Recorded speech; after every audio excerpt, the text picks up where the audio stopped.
Okay, I think we should get started. How about you guys?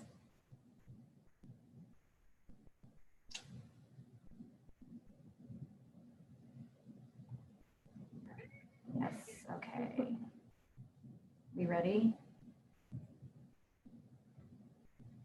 Are you gonna let everybody in? Everyone's already in. Why don't I see their faces? Tell them to show their faces. Okay, guys, I don't see any faces. Except for Lindy, I see your face. Where are the faces? It's hard to teach a class to people, but there you are. Perfect. This is kind of come as you are class, right? Here we go. Thank you. A new student. We're starting them early on mindfulness. Rita, I didn't know you were going to show up for me today, but thank you. Was that to me, Dana? Rita and Dana and Tom and I'm going to do video in a minute here. I just got off the trail from a nice hard trail run, so I'm all prepared. oh, perfect. Yeah, Here we that's how go. it is. Got to have life balance, right? Yeah. Yes, absolutely. So we're going to get started with our topic today. And today's topic is thriving in the face of adversity.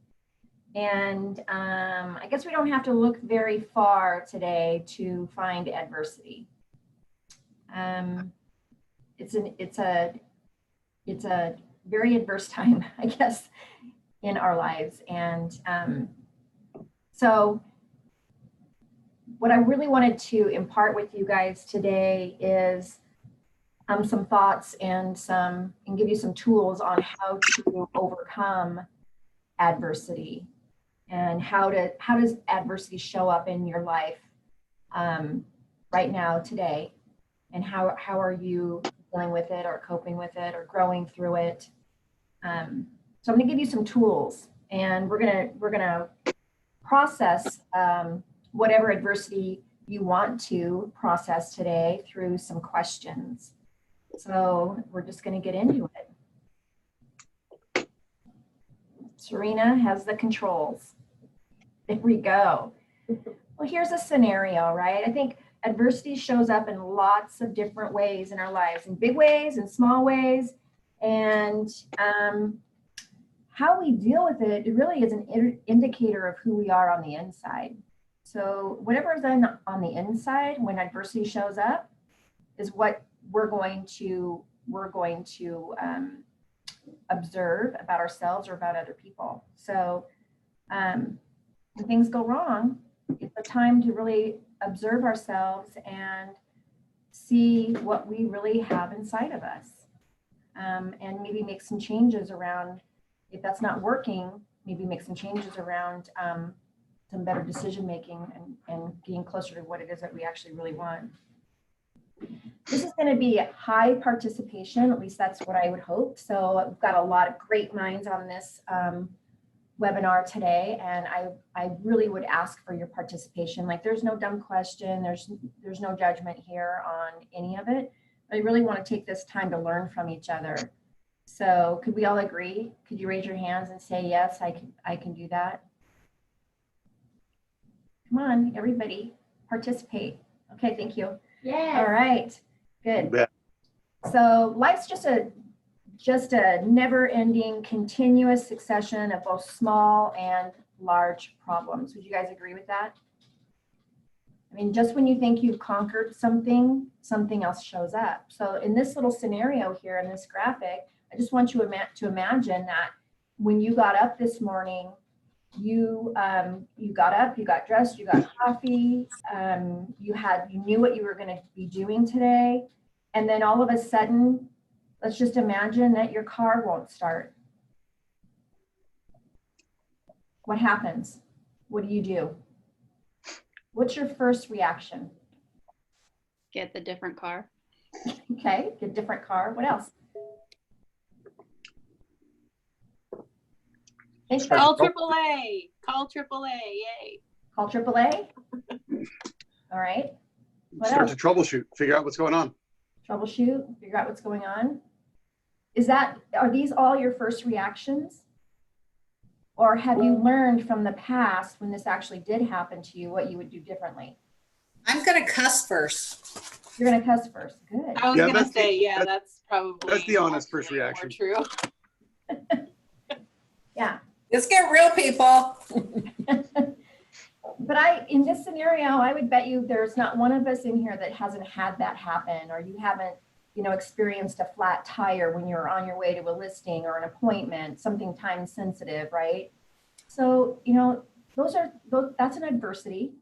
And you've had it happen enough times to know exactly how you'd handle it. I actually had somebody do this 2 weeks ago in my life. Flat tire, on a way to an appointment, called me, said, what do I do? Can you come and help me? I'm like, no, I can't come and help you right now. It'd take me longer. So I actually had to walk through what this person could do to help themselves in this scenario around the flat tire. And this person is not a young person. So, adversity shows up. All right. Okay, let's keep going.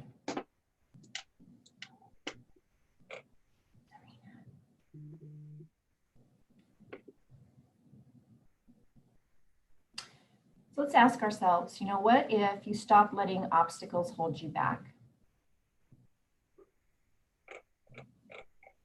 Think about an obstacle you're facing right now. Okay, let me know when you got it. Okay, good. So what if you stop letting that obstacle hold you back? What would your life or your business look like if you changed the perspective and treated that obstacle not as an enemy, but a beautiful opportunity? What's possible? Rita, what do you think? Well, my internet's bad. Here, I'm at my daughter's and they just moved. Can you guys hear me and see me okay? Yeah. Oh, okay. So I missed the first part of the previous slide. What do I think about obstacles? Yeah, well, what if you think about an obstacle that you have right now, like the internet's bad right there. Or whatever. Yeah, the first thing is for obstacle, and right now, I get frustrated just like everyone else. Like I want it to work. I want to be able to hear you guys and see you guys. And then I always, in the moment of frustration, say, what can be different? That's it's a go-to for me. What can be different? I could pick up the computer and go towards the modem. That's going to be a different area where there's a lot of commotion. Or I can manage this, watch the replay back. My mind always goes to the other opportunities that are available to me rather than the hyper focus on the one thing that's wrong. I instantly go to what is right, what can change, what can I do different? That's how I stay out of frustration. Not saying I don't get frustrated, of course I do, but that's how I move myself through. It's like, okay, the house is big, the modem's way over there. I'm not going to move over there. So do you see does that make sense? Yeah. Yeah. Mm-hmm. Yeah. So that's how I get people to see like what we focus on expands. I know it's cliche at this point to hear it all the time, but it's if I focus on the one thing that's wrong, my car breaking down, my checking account, the something happened in the front yard, anything even small, it's an energy leak. And so I don't stay on it. Yeah. Yeah. Yeah. So does everybody understand what an energy leak is? Yeah. Mm-hmm. Yeah. So there's a really great book out there called The Energy of Money, and it talks about that money has an energy and it's a currency, right? So when you're continually having money problems, if you just look at where you might be leaking that energy, you could actually fix all of that along the way. For example, there was a time a while back when I was reading that book when something popped into my mind. And I don't owe anybody anything. We're debt free. We don't have any, I don't owe anybody anything as far as I can remember. Now, when I'm reading that book, all of a sudden it's like, oh, wow, I wonder if I paid that person for that sweatshirt that I bought from her a long time ago. I don't remember paying for that. And it ate at me until I actually found the receipt of that I actually paid her. So, but while I was thinking about it, I was leaking energy, not knowing if I had or not. So that was a little thing, but it absorbed about 2 days of my thinking until I could find that receipt. Can you guys relate to that? Anybody? Yes. Yeah. Yeah. Or what about the time that you showed a home and you couldn't remember if you locked the door or put the key in the key box, Like every, right? You guys can all relate to that, right? So just imagine what your business would look like or your life would look like if you change your perspective and treated that obstacle as, not as an enemy, but as an opportunity. These things don't happen to us, right? They happen for us. You guys heard that before. Yeah. So I'll share a little bit about myself with you guys. And this is not something that I often share, but just to give you a perspective on an obstacle that I had that ended up changing my life in so many ways. And that is that I grew up with a raging alcoholic father. We grew up super poor, food stamps. My mom worked raising 5 kids. My dad was in and out. When he came home, he tore us apart. I was personally abused by my father from the age of 3 years old. And that continued for a number of years. I could never understand what a father-daughter relationship was really supposed to look like. So for those of you who've experienced an amazing relationship with your father, I always like to learn from you because I don't have that to fall back on. And at some point in my 30s, I dealt with that very quietly and privately until I couldn't deal with that anymore, quietly and privately, because it became an obstacle to everything that I wanted in my life, which was really, bottom line, was a safe, healthy family. And that's what I've been working towards my whole life, is a safe and healthy family.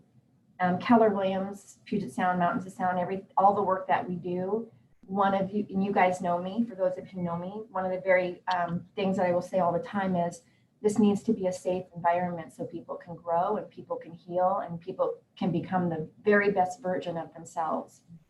And that's partly why we open these real estate offices. Isn't that kind of weird, right? You're thinking about selling real estate, but really, it's not about real estate, it's about who you become. So in my 30s, this all started to unravel for me, and I started having panic and anxiety attacks, which Dennis, if you know Dennis, didn't understand at all. Well, neither did I. And I had to deal with the stuff that was inside of me at that time. I couldn't move forward in any area of my life until I dealt with that stuff.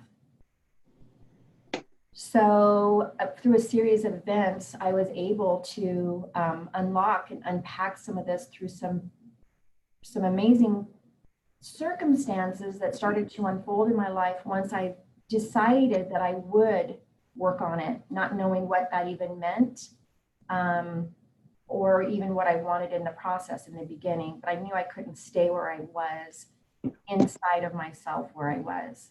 Does that make sense, you guys? Yep. Yeah. So, remember, I'm in my early 30s. I do have 2 kids at that time. And this is probably one of the biggest obstacles that I faced in my life. And at the end of the day, what had to happen for me, in my experience, is I needed to start talking about what had happened, and I needed to be heard and validated. And my gosh, yeah, I met some amazing people along the way. I really believe God put them in my life for a reason, and all they really did for me was listen. And I could share pieces of myself because it created that safe space and that safe environment. So when I look at this question, that was such a big obstacle, and there was so much anger and rage inside of me that anger and rage, if it had never come out, I don't know what would have happened to me as a person or my family. But all of this is an inside job, is really what I'm trying to get to. We think these things that are outside of us are happening, to us, but they're happening for us and for a reason. So I would venture to guess that there's some of you out there that have similar experiences and, have had some kind of trauma in your life or know someone who has. And, we can support each other by sharing our stories and creating safe environments to do that. So kind of why I wanted to share that was to let you know that, when you look at me and you see my posts on Facebook or you see my life the way that it is now, it's the way it is now because I will overcome an obstacle until I figure it out. But it happens to be a decision that I make every single day. And I ask for a lot of help.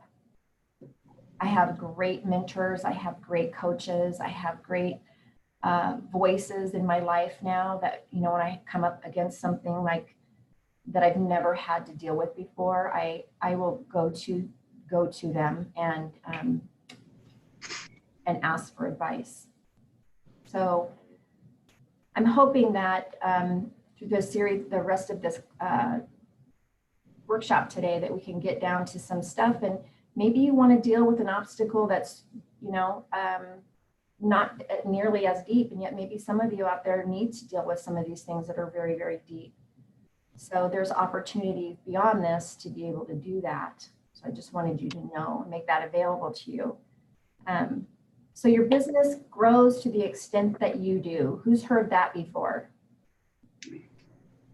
Right? So we think that, if I just get one more sale, or if this just happens, or, then my life will be better, but it never is that way, is it? Maybe it is for some of you. Who can relate? Well, I think that's the whole reaching for something more, right? Like wanting a different car or changing your hair all the time, or right? It's almost a distraction from the meat and potatoes of it, right? Yeah. Yeah. Exactly. So what are the steps in it? So this is something that I use a lot in my life and when I'm coaching people. So this is just a tool that you can use, and you can use it for anything. The habit to create around it is to really understand that when something happens, you will have a reaction.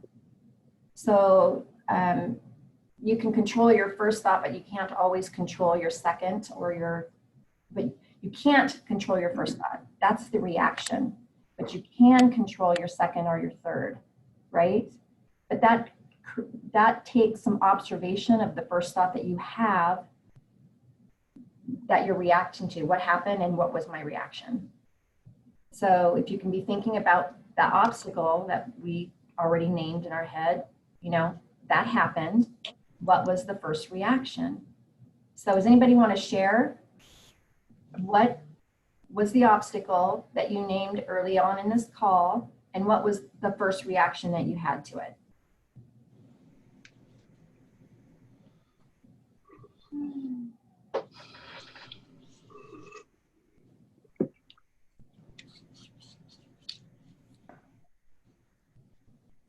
Carla, is that you speaking up? Oh, yes. Could you hear me thinking? Speaking up?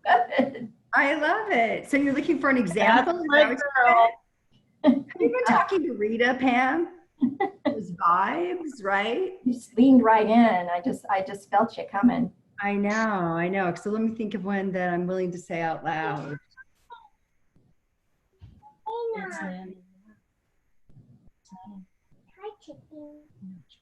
I can give you, I'll give you an example. I'm at our vacation house with my immediate family, right? So there's lots of opportunity for something to happen and then you to have a reaction.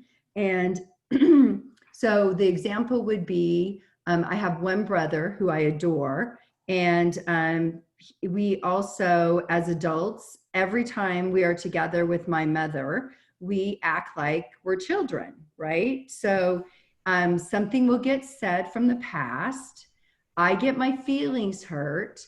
And I can tell you over the last 2 or 3 years, for reasons, 2 of you are on this workshop today, I've had the opportunity to practice, what immediately comes up for me, and then the story that I tell myself about it, that this person doesn't respect me or still thinks I'm 5, or, whatever it is that goes on in your head.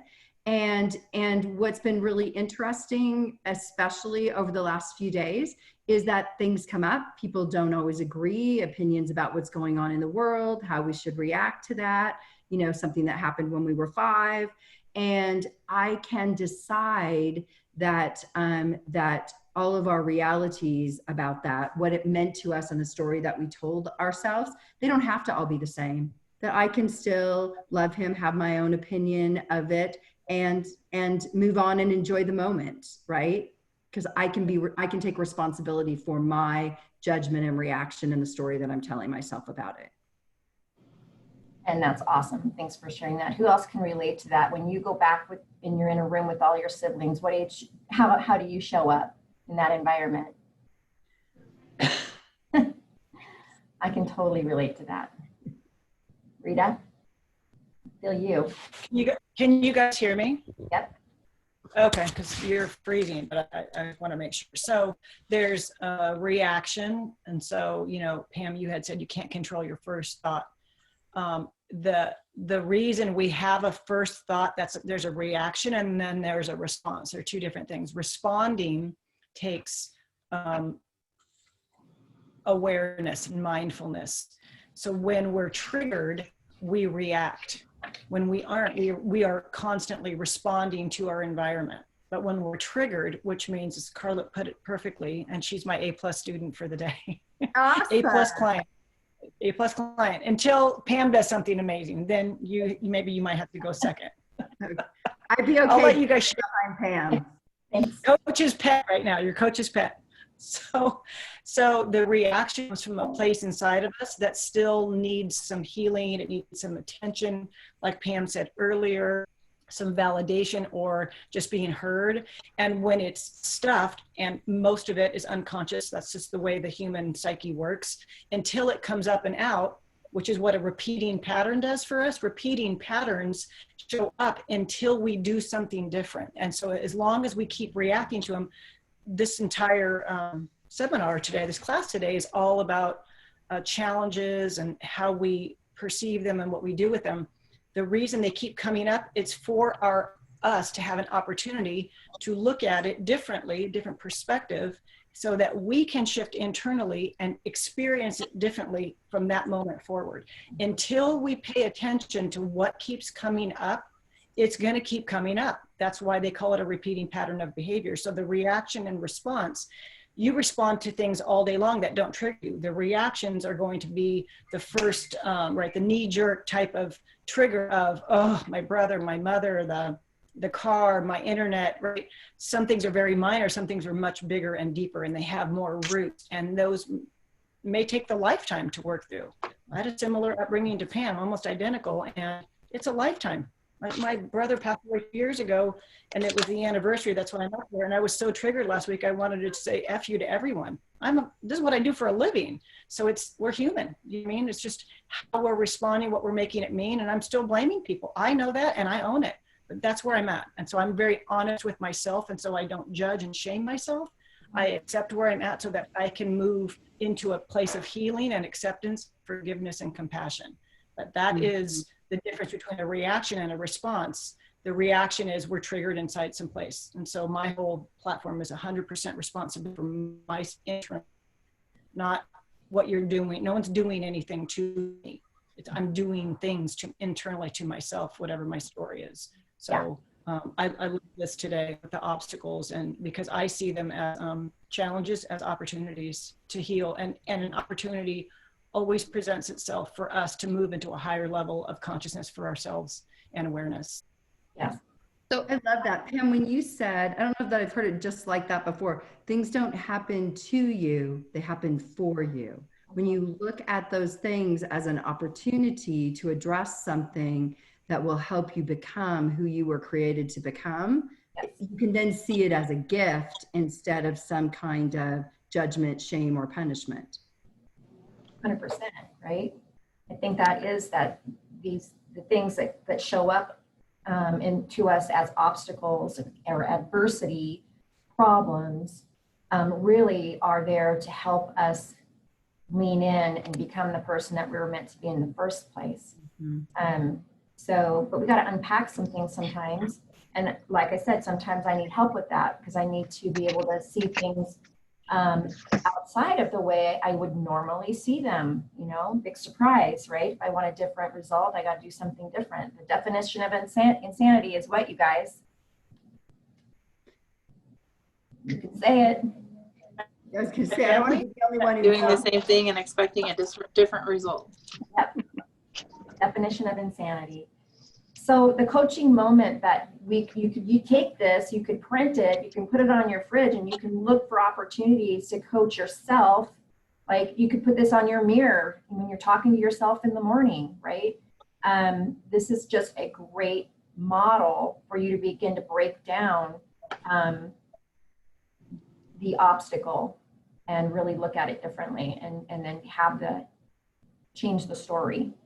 So something happens, you have a reaction, or you're triggered, like Rita said, and then you form a judgment.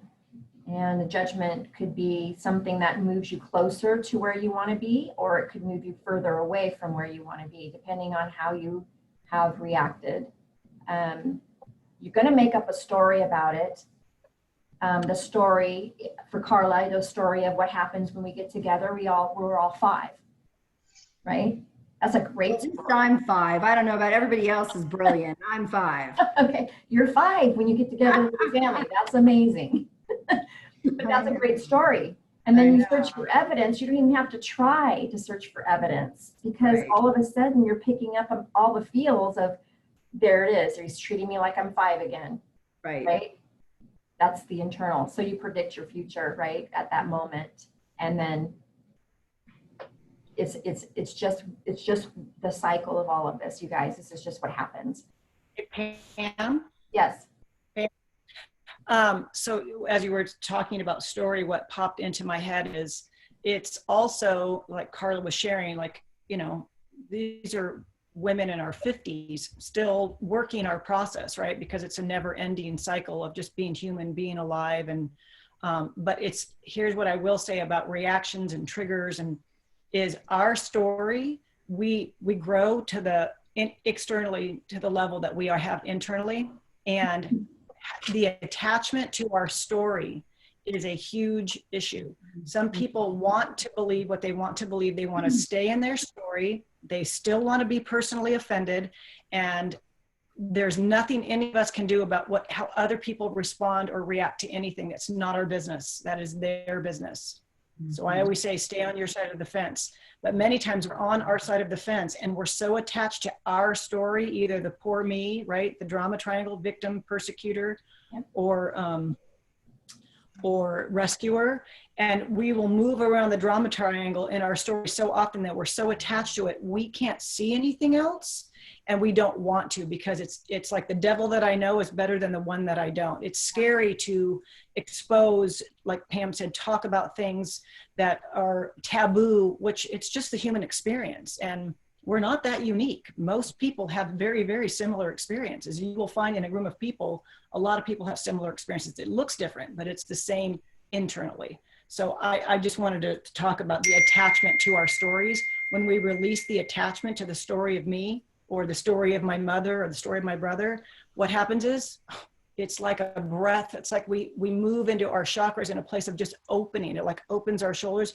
It's a relaxation and a release. And it's a beautiful thing when that happens, because then you have space to create a new story for whatever it is that you want to have in your life. So that's just my little piece on story. When you said that, I thought it was important to share that. Yep. So I have a question. When looking at this model and hearing everything that we're talking about, all of us here have been around really high level conversations. So we've been really blessed with that. But let's say we don't have that skill of self-awareness. So between something happens and you have a reaction, how do you develop that skill of self-awareness to judge whether my reaction was in equal proportion to what happened, or if there's some healing or trauma that needs to be done? That's a skill. Like that's not a natural thing. So if we were to back this conversation up even more, what's the first step in creating this story model to get us here, right? To be self-aware of something happened, I had an unrealistic reaction to it, right? A misproportion. And then you form the judgment and you make the story. But it has to, I feel like there's one more step that starts first in that skill developing part that's not on here.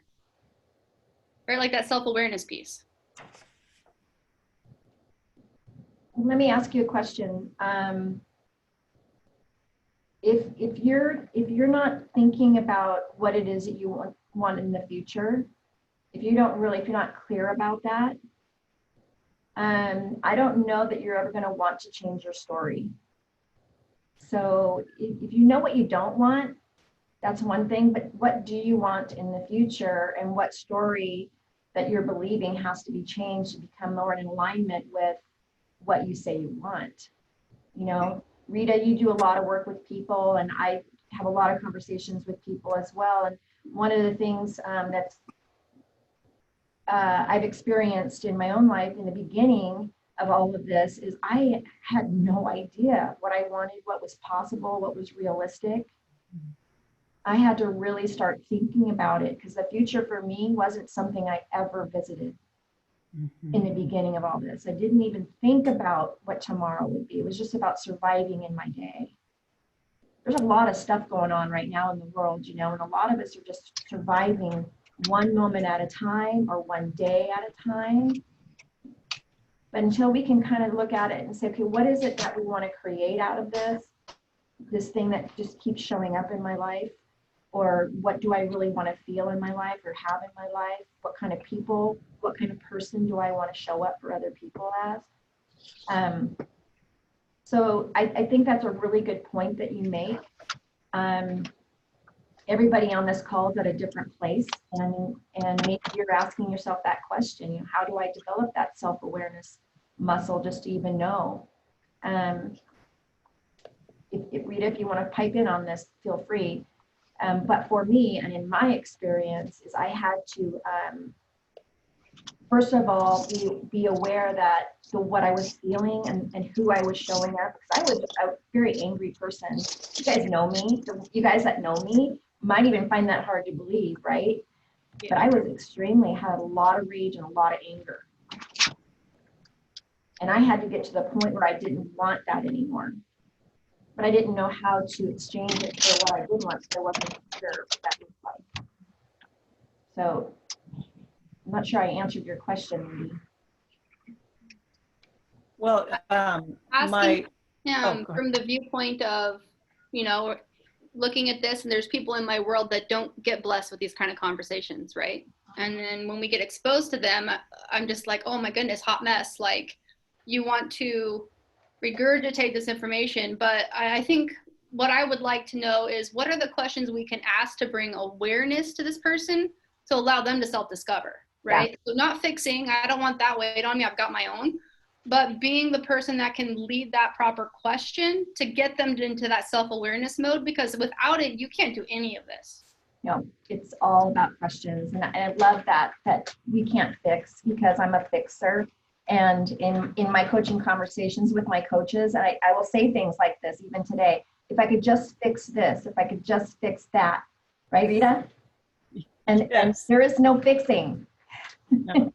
She likes to hop the fence a lot. I pull her back in her own yard constantly. So my my take on which, and the reason I say constantly is because as much as people project onto Pam, which is a light projection, like, oh, look at her, look what she's done. It's very common because she's has such a big heart, compassionate heart for people, and she cares so deeply. And then they see her outward success because it, like she said, it comes from the inside out. It comes from healing a lot. You can work your ass off 100 hours a week and be successful and be miserable. But in the Western world, we'll look at it and say, wow, he or she is, wow, they've got it all. And they, you know, commit suicide, or, you know what I mean? Because they're miserable. So what is it really, success is defined by each person. It's so different. It can be spiritual success, physical success. And that's why I said constantly, we're in a constant evolution every single day, really healing and remembering who we are, which is Christ consciousness, which we come in as unconditional loving. So we come in as that, we'll go out as that. And it's a remembering of who we are before all the stuff gets put on us, right? Not that there's anything, not that anyone did anything wrong, because whatever happened already happened. But for Lindy's question is, how do you have these conversations? How do you ask questions for other people? I always go to me. I mean, I'm a coach. I do these trainings almost daily for people. And I am always asking a question that gets other people into a space of just thinking, all I need is a crack, because many people want to be in their story and they don't know, we don't know we're in our story. 95% of what we do throughout the day is completely unconscious. Yep. And so the question is just very much of an opening. It's not a judgment. And people know when they're being judged by another person. They can feel it. Energy doesn't lie. Mm-hmm. So my suggestion is, if you're wanting to have a conversation with someone else is triggered, I always come to a place of being very, very mindful. Mindful is just being in my own body, in my own space, being mindful of their emotions and how they're showing up. And then giving somebody the space. It's holding space for another. I don't touch anyone that they're crying. I don't say, oh, I'm so sorry for you. None of that, because people need to have their own emotion in their own space. Like you said, you don't want to fix them. And you can just say, hey, what's going on for you? What's coming up for you? What's going on for you? Here's how I'm feeling. I keep everything to the I language. And if this is for you, right, if it's for your own, how do I know if I'm overreacting? I think was part of your question to any circumstance or whatever's happening, is use your emotions and your body as a barometer. Like, I'm feeling hot, I'm pissed, that's annoying me, like, I want to do, right? That tells everything. Use your emotions. Like, I'm annoyed, like, I don't like that person. That starts for me is to say, hey, what's going on in here? It's not about the other person. It's representing something in my life. Something can happen, like the car. I love the car breaking down, because that's just a car. But it can go all the way, if you go down to what, if someone gets super angry, is it can be that they're running out of money. They can't call a tow truck. Do you see what I mean? It can just get deeper and deeper and deeper to the point where you go, they inside of themselves are saying, I effed up. I don't make enough money. I'm not that smart. I can't, do you see what I mean? That's why what's on the surface, what do I say? How we deal with the issue is the issue. It's never what we think it is. It's always here. And it just follow the trail down to whatever the issue is inside of us. And you'll see it's never about the other person. It can't be, or life wouldn't work. We Right. think it is. We have an excuse or a justification to feel the way we're feeling. You can feel the way you're feeling, just don't blame it on someone else, because that's just pointless. Yeah. Does that help, Lindy? Very much so. Thank you. Yeah. I think it is going to be through questions that we overcome obstacles, and stopping ourselves. You know, think about, I mean, okay, you guys have been very successful at overcoming obstacles as much as you have in not overcoming them. So how do you overcome your obstacles when they show up? Because you've had success at it before. So success leaves clues.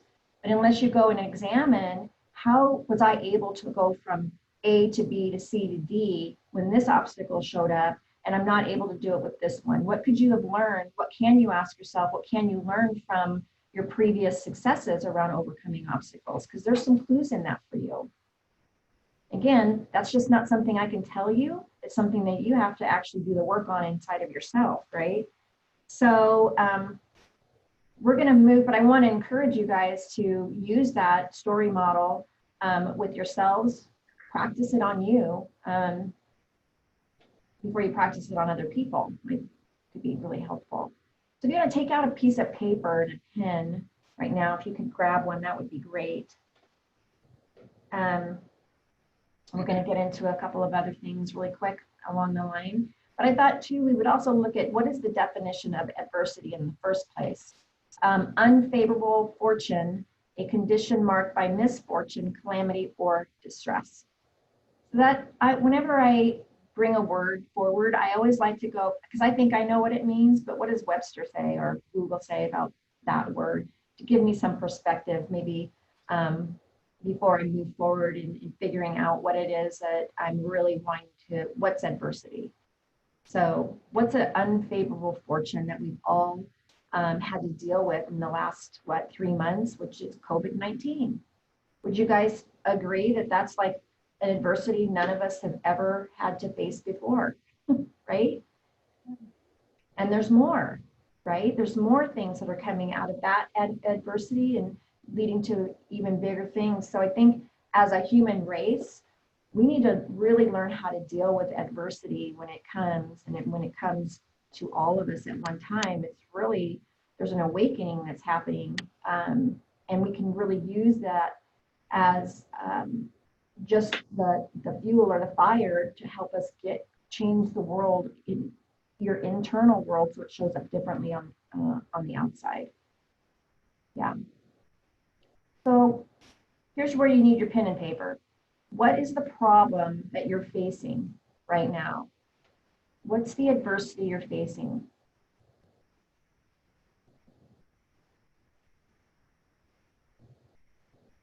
Go ahead and take a second and write that out.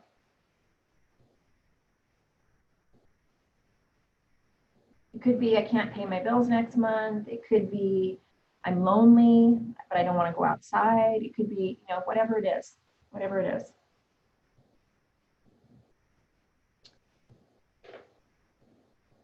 And are you really stumped on how to deal with it? Are you really stumped on how to deal with it? This is for you, your work in this class. Let's keep going.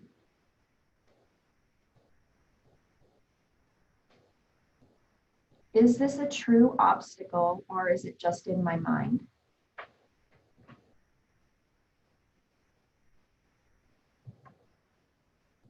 How would you know the difference?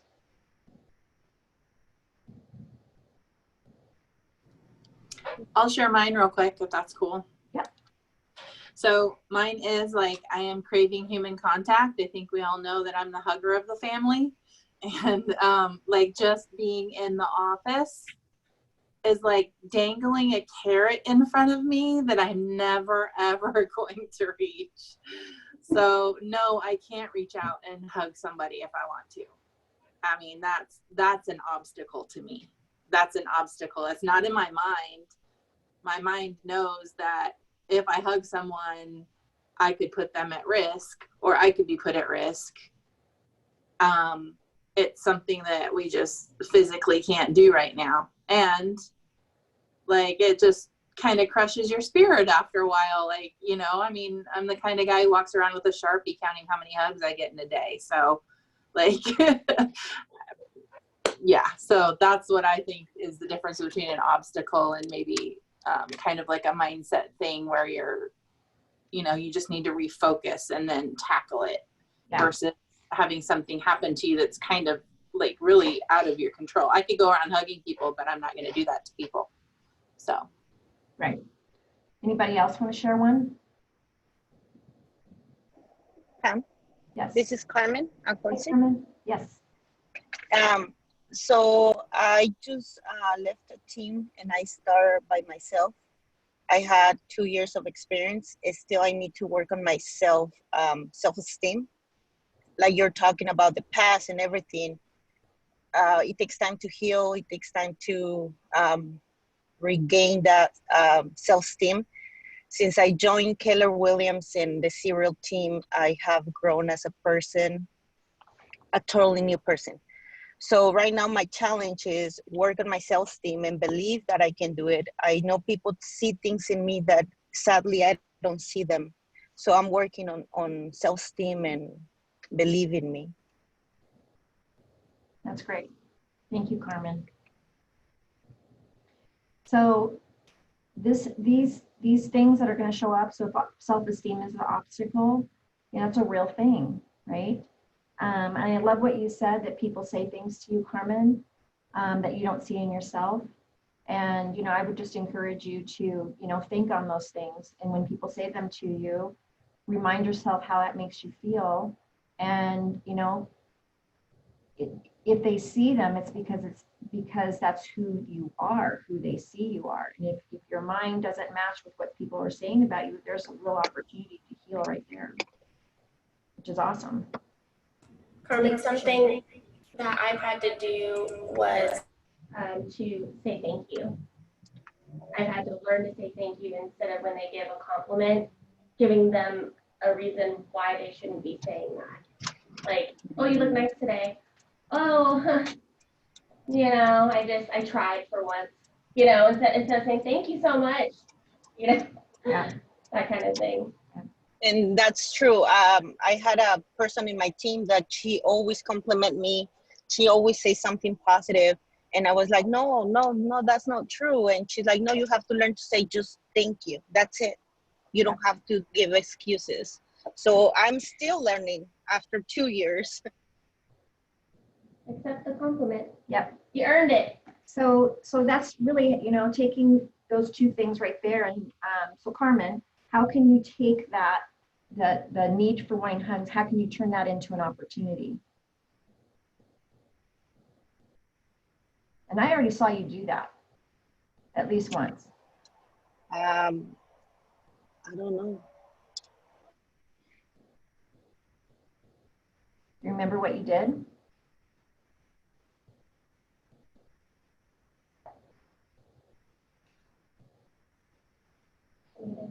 You're muted. Yeah, not sure how. Carmen, with hugs, how did you take the need for wanting a hug and turn it into an opportunity?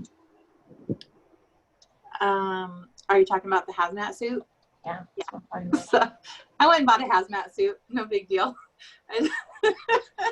There's more than one way to skin a cat. So that's kind of what they were invented for, to keep the germs off. So that's what I did, because I had a friend who hadn't touched another human being in 70 days. And she was withering away at the vine, and I just couldn't take it anymore for her. So I bought her one just so that she would feel safer, because she is taking, you know, this very seriously. But we both put on our hazmat suit and did this. We put the camera in slow motion and we ran and hugged it out. And it was like one of the best embraces I've had in a very long time. So, yeah. Yes. So, and I loved how you figured out a way for you to have your own needs met, and in the meantime, you were able to meet the need of somebody else. So that's a beautiful thing. Yeah, I couldn't afford the pink unicorn blow up outfit, which is my next profit share expense that I'm going to create for myself. Can't wait to see that. Yeah, it's going to be great. So let's continue down this line of thinking, you guys. So we ask the questions, right? What's problem am I facing? Is it a true obstacle, or is it in my mind? How can I turn this into an opportunity? And what can I learn from it? So Carmen, what did you learn from getting the hazmat suit? I don't know. I'm a very strategic thinker, so I wasn't going to give up until I found a way to do it, because it's terrible to have a superpower and not be able to use it. And I truly believe that hugs have that power to really I don't know, it's the heart to heart contact. It's all of that. So, I just learned that I don't really give up until I find a way around it, I guess. So. Awesome. What did you guys hear her say?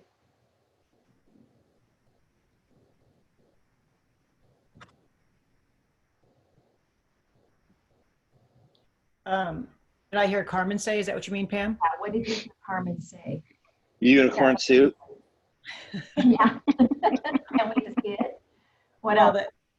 just that she's very determined, very strong in what she wants, and she's not afraid to look for solutions to an obstacle or a challenge that for her is very important. It's very important for her to have physical touch, and so she found a solution, which is hilarious.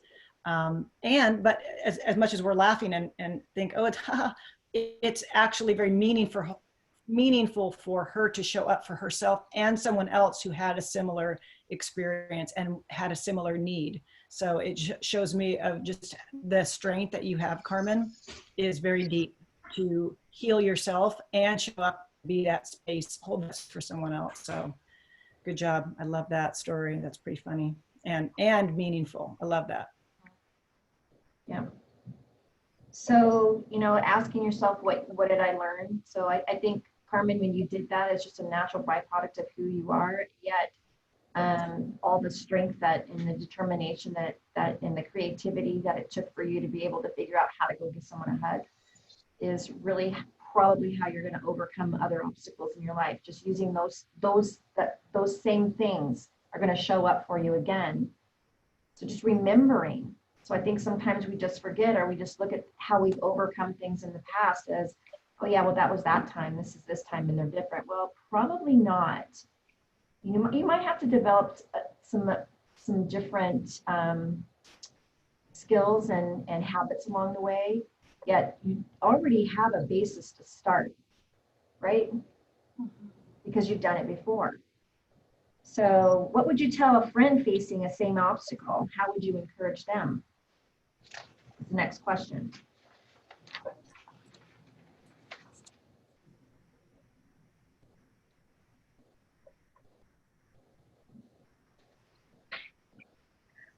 So that's actually a question that I am kind of struggling with now is with everything going on with all of the racial tensions and everything going on. Collectively, a lot of people of color are trying to figure out how to have conversations with each other to move past what's going on and try to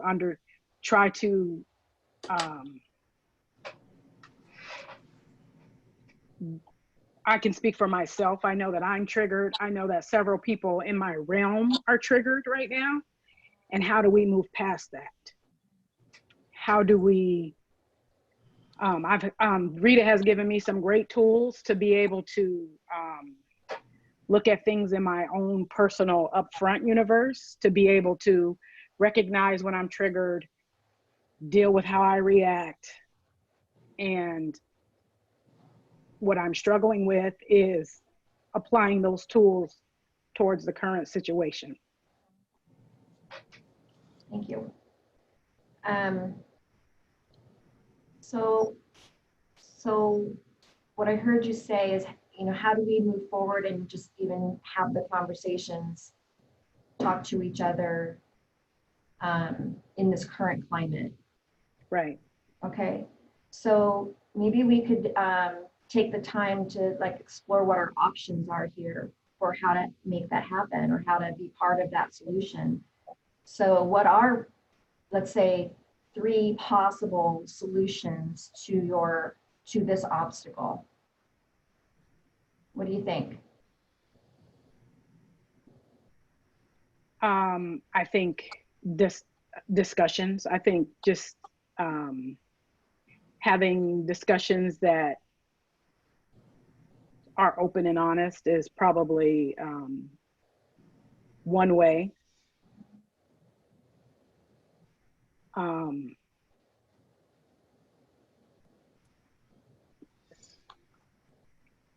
don't know.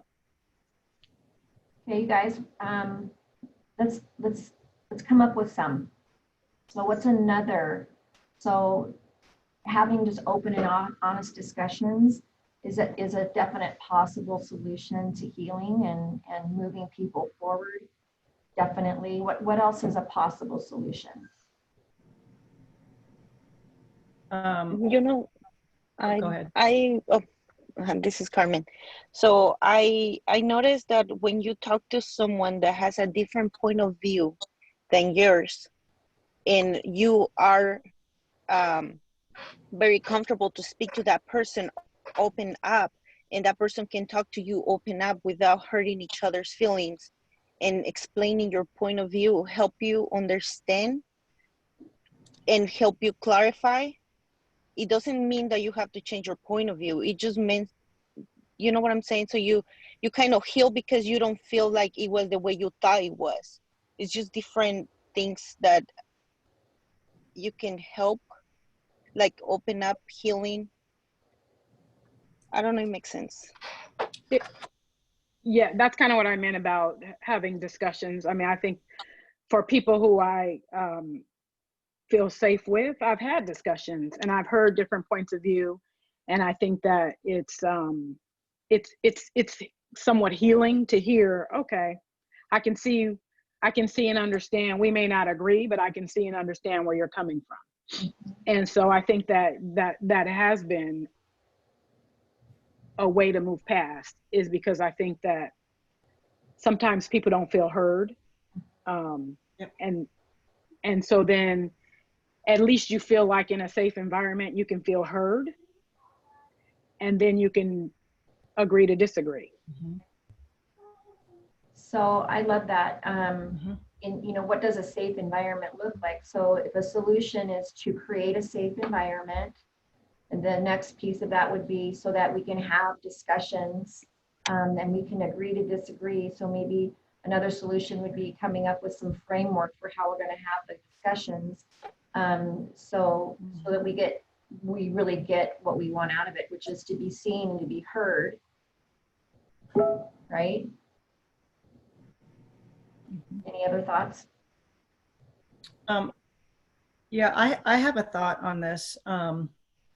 Lene, when you shared from the beginning that, the anger, and I think that not acknowledging the anger is like ignoring an elephant in the room, because we have to deal with what's going on inside of us, and every person in the Black community doesn't have the exact same experience, right? There's a shared experience for different races and cultures, right? There's shared consciousness, global consciousness, there's a consciousness of a family, of a race, of a religion, but it doesn't have the same experience. So everyone's not going to have the same way of looking at it or solving the problem, right? It's an issue that is 100 years old that, thank God, is finally getting the attention that it deserves.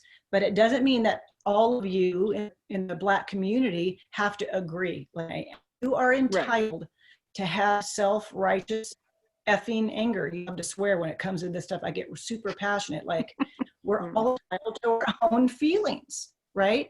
And so that anger, when Pam was talking and sharing about how angry she was, me too. People that have that kind of abuse are very angry until they start dealing with it. But what's healthy, Lene, is that you're saying, I'm angry, I'm scared, and I'm angry. And that, acknowledging that, is the first step to, like, it's okay to be pissed, to be whatever you're feeling, it's okay. And that right there, I think, is the first step in the acceptance that you're upset, and that doesn't have to share that. They can have different pieces of it. And then coming into how do any of us deal with our anger or our frustration as we go inside and we start healing. We use our faith and our prayers and our mindfulness. And we also need, like you said, to be heard and validated for our experience. And there's no way anybody on this call can guarantee the safety of us or our kids. It's impossible. It's not going to happen. And so that's a scary thing, to know that your sons or daughters could go out and get killed. That's freaking scary. And it's like, how do you reconcile that with inside of you and move through your day and find your joy and find your peace, right? And that is going to be a process, Lene. And my suggestion is to have tribe of just close people around you that you can have honest conversations with, that care about you, that can hold space for you when you're having a day where you're upset, when you're having a great day. Is that we're tribal creatures, humans. We need those people around us that can hold us up, and they don't have to all agree with us. They just have to hear us and love us, right? And so my suggestion is to have this group where you come together to work through issues, talk about issues. I actually think it's not beneficial to have it when it completely agrees, because then where's the different perspective? Where's the different, Right. see what I mean? It Right. opens us Yeah. up. So that's my suggestion is, own your stuff. Like, I'm pissed, I'm scared, I'm right. Pretending that we're not, and it just doesn't make any sense, and it will never move you forward. Thank you. You're Yes. welcome. So Yeah, thanks for that's sharing all of that, you guys. I really appreciate that. So, one of the other questions that I use to help me solve the things, I would say, what would my coach say about this? Or what I could hear Rita in my head right now saying this or that to me, right? So I use the voices of other people that, are outside of my head, and ask myself, what would Rita say? What would Cherie say? Some of you guys know that at any one time I have 1 to 4 coaches working on different aspects of my life, or people in my life that help me with all of this stuff. So if left to my own devices early on, I don't know that I would have ever been able to get to where I am today. I had to get outside of myself. And then I had to get inside of myself to figure out how I was going to create a better life and a better environment for myself and for my family. So I truly believe that the obstacles and the adversity that we face today are there for us to become the people that we need to become, so that we can go do the work that you guys were purposed to do in the world. I think the opportunity here is just tremendous for you to have that kind of experience in your life. And that's what I hope for, and that's what I would want you to take away from this, is that don't shy away from the adversity, don't shy away from the obstacles, but use this list of questions that I gave you here today to be able to apply, because they wouldn't necessarily be the natural ones you would ask yourself, right? At least they weren't for me in the beginning, and even still today, tomorrow, when I get up in the morning, am I going to face an adversity I wasn't expecting? The potential is high in this environment that we currently live in for that.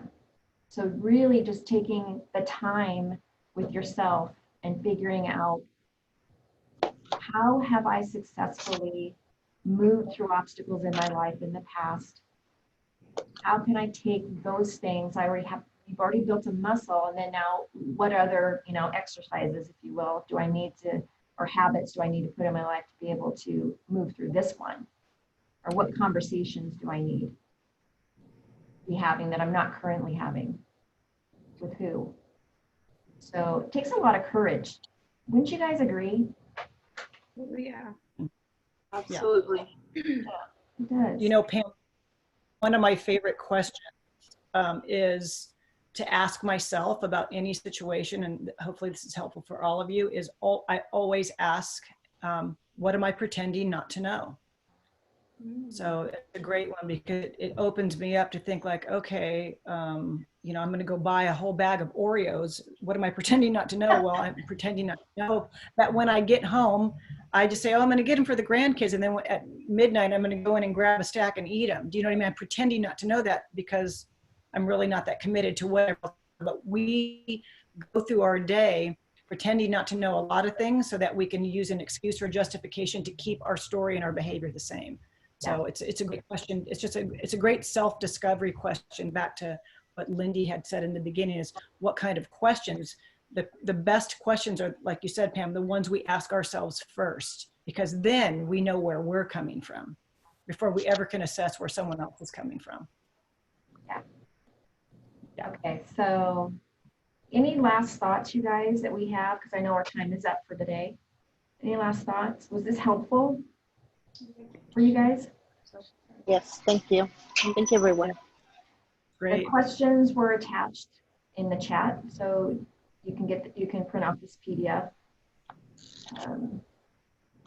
So I'll leave you with this last thought too, is that adversity writes our story, and if our response is right, the story will be good. So let's go make it a good story. Let's support each other in that, all right? Here's a couple books that I will recommend. The Obstacle is the Way is a really great book for understanding that you're not looking to get around the obstacle, you're actually looking to go through it.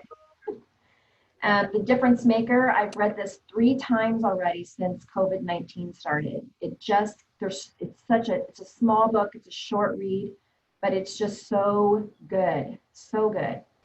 And then The Adversity Advantage is another one that I've read, and it's got so many good nuggets in there, you guys, in that book as well. So I hope that you found this helpful today, and that you can take this, take some of the tools that we shared with you and apply them, and then on yourself first, and then share them with somebody else.